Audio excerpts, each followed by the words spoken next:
Nice and simple video to kick off FIFA 20. This is the Youth Academy and Player Growth Guide. I did one of these in FIFA 17, but since then there hasn't been much change to the game to warrant a follow-up. Until now. I've got to tell you something, you've got your work cut out as a manager. We've been doing Youth Academy content on this channel for about 7 years now, so hopefully I'm pretty well qualified when it comes to this type of information. You can rely on me to get the best out of your Youth Academy. While you're here, go and check out Youth Squad Legends. That's my Youth Academy and Regen only Road to Glory series. I mean, if you're watching this kind of guide on YouTube, chances are you'll really like Youth Squad Legends. Alright, enough of the plug. I want you guys to concentrate for a second. There's going to be a lot of information coming your way. First thing you really want to do is check your transfer budget. If you're like me and want to heavily use that Youth Academy, then you put most of that transfer budget into the scouts. Of course, leaving a little bit on the side for scouting itself. If you're a lower league team,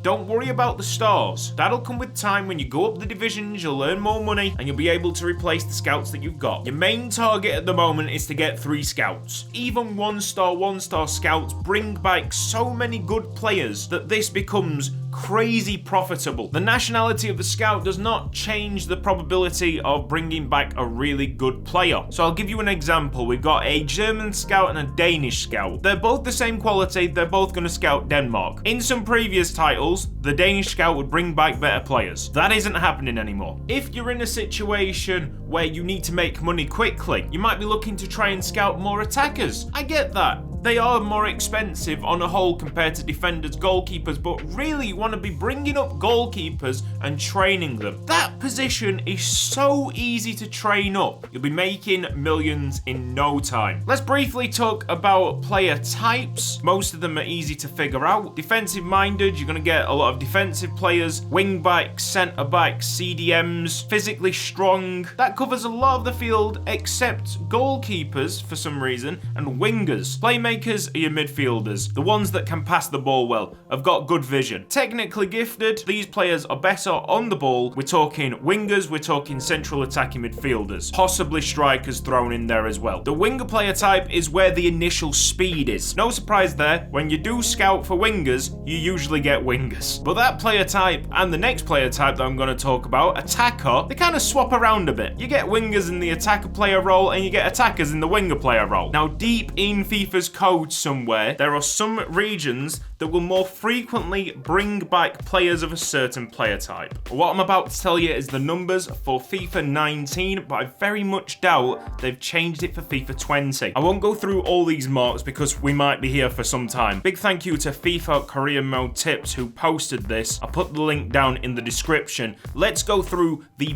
best regions for the player type. So defensive minded, you want the rest of South America. I'm guessing that that's excluding Argentina and Brazil. So all the other South American countries apart from Argentina and Brazil will get you better defensive minded players on average, and this is on average. It might take a little bit more patience, but you can get a good player in any position anywhere in the world. Physically strong, Africa dominates. The playmaker role is strong in Central Europe, the whole of South America for your technically gifted players. Wingers, you want to go for Asia, and your attackers, Argentina and Brazil. There is also a ranking system for these regions, and those two countries, Argentina and Brazil, on average will get you better players. Italy, Spain and Portugal come just behind that, with Central Europe in third. Your higher ranked regions will cost more to scout, but it's worth it. In my personal opinion, I still think physically strong players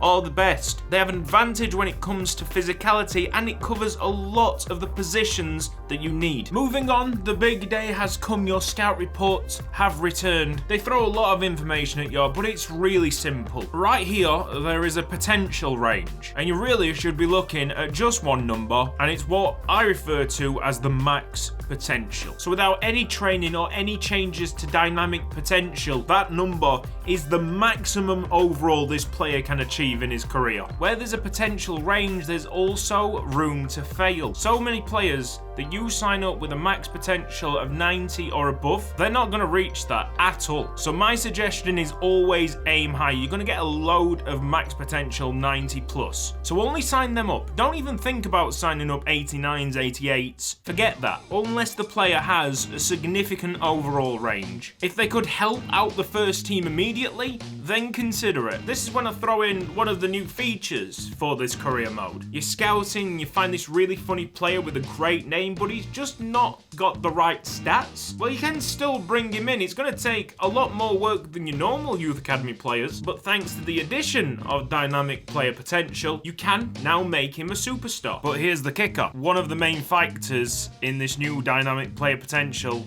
is player morale. Unlike past games, you can't really ignore your players. You've got to be really hands-on and you've got to man-manage. Don't do what I did and completely ignore your players, or else you're going to get sacked. 1 hour and 30 minutes I had to get the footage for this video. I got sacked 4 times. The game is brutal, so pay attention to your players, talk to them in the player chat, and keep them happy. One more thing, there are a few players that will seriously regress in potential range. I would say, unless it's an emergency and you need to bring someone up in that position, get rid of anybody showing max potential of less than 80. So that is the fundamentals of scouting. You'll get some outstanding talent if you just stick to this guide. Now we go to player growth, which is so much easier for me to say compared to FIFA 17. It's all fixed. You don't need to worry about when to promote a player. They will grow in physicals. I know, it's crazy times. The career mode is doing normal things. Alright, hopefully that helped you out. Hopefully it cleared your mind. You know exactly what to do with the Youth Academy now. Fingers crossed. If it did help you out, then please give this video a big thumbs up and tell me down below in the comments about the stars that you found in FIFA 20. This has been Cutsy. Thank you ever so much for watching, and I'll see you next time.